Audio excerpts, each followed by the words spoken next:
Sarang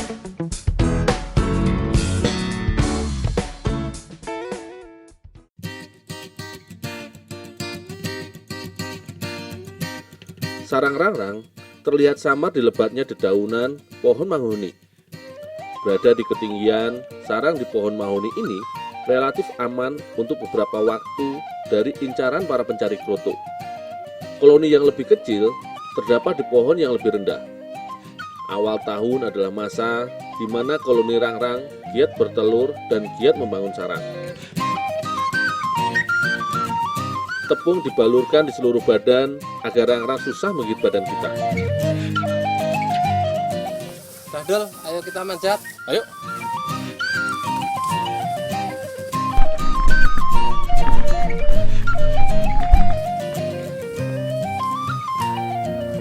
Lokasi budidaya rangrang ada di Kecamatan Gedu, tepatnya di Desa Kutoanyar, sekitar 30 km dari Kecamatan Gemawang, Temanggung. Saat ini, harga kroto sangat menjanjikan, yakni sekitar Rp120.000 per kilogramnya.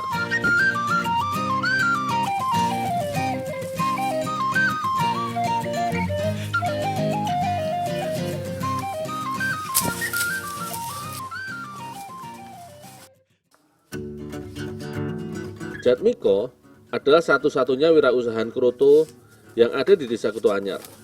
Setiap hari dia menerima setoran rangrang dan kroto dari para pencari rangrang di hutan. Persiapan awal yang harus dilakukan adalah mempersiapkan bak dengan tepung. Wadah bak dari plastik sengaja dipakai karena lebih licin.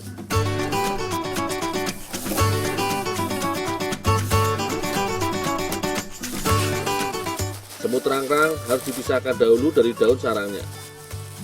Kroto atau larva rangrang otomatis akan jatuh ke dalam bak. Memisahkan rangrang dari daun perlu kehati-hatian. Kita harus mengusahakan agar jangan sampai terlalu banyak rangrang yang mati. Ini perlu kecermatan dan kebiasaan. Sedikit tekanan dari tangan kita, rangrang bisa terluka dan akan mati perlahan. Ini dapat mengurangi jumlah rangrang yang akan bekerja memelihara ratu saat dibudidayakan.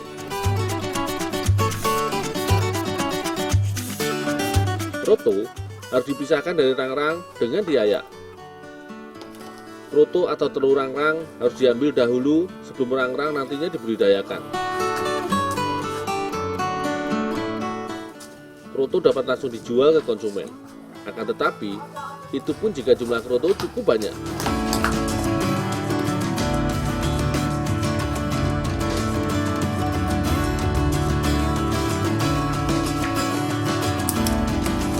Di kandang, besek kroto yang telah disimpan selama sebulan dapat dipanen. Cara memanennya cukup mudah. Cukup mengarahkan mulut besek ke bawah atau dengan cara merogoh sarang rangrang ke dalam besek. Hambatan proses ini hanya satu. Seluruh tubuh kita tidak akan luput dari serangan rangrang. Di Indonesia, kroto menjadi komoditas yang menjanjikan, seperti halnya belalang dan jangkrik. Pada dasarnya, kroto juga dapat dikonsumsi oleh manusia. Apalagi kroto, kandungan proteinnya cukup tinggi, yakni mencapai angka 53% lebih. Namun karena permintaan pasar burung berkicau dan dunia pemancingan yang tinggi, kroto kini identik hanya untuk konsumen burung dan umpan ikan saja. Hanya belalang dan jangkrik yang masih populer dapat dimakan manusia. Misalnya saja dapat kita jumpai di daerah Gunung Kidul, Yogyakarta. Namun sesekali waktu, usaha semut kroto Temanggung akan membuat olahan dengan tambahan kroto rangrang ini.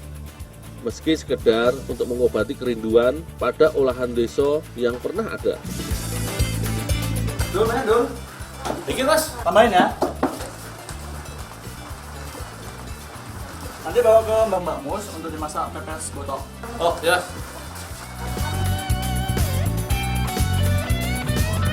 Yang pertama harus disiapkan adalah sambal cabai hijaunya. Sebenarnya dapat juga menggunakan cabai merah atau cabai rawit, tergantung dengan selera dan tingkat pedas yang ingin dihasilkan.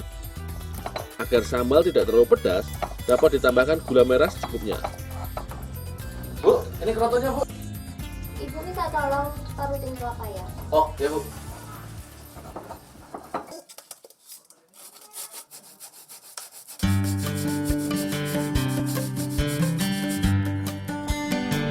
Bahan membuat botok bisa berupa apa saja.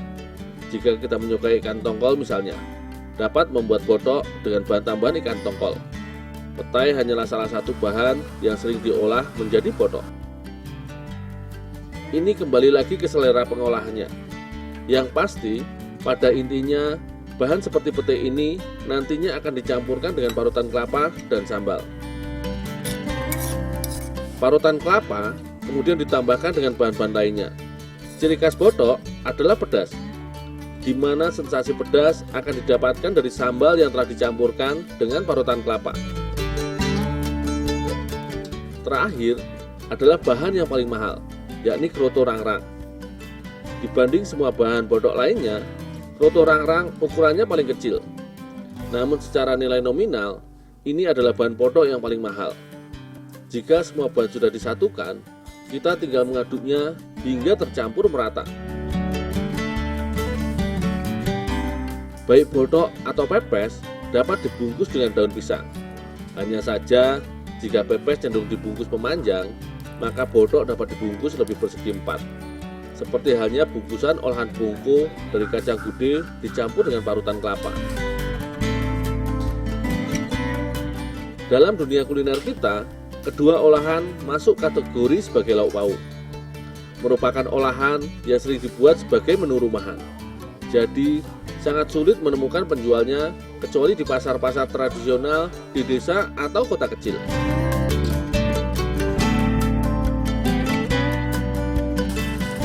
Oh, ya Pak. Ya.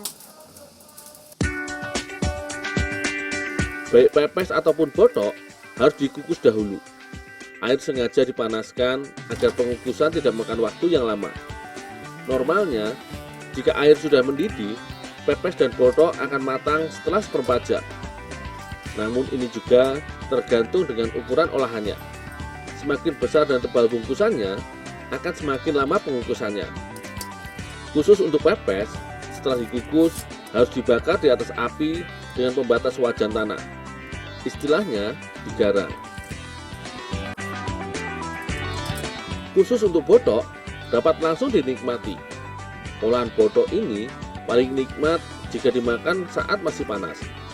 Dapat disandingkan dengan lalapan atau lauk pauk yang digoreng lainnya.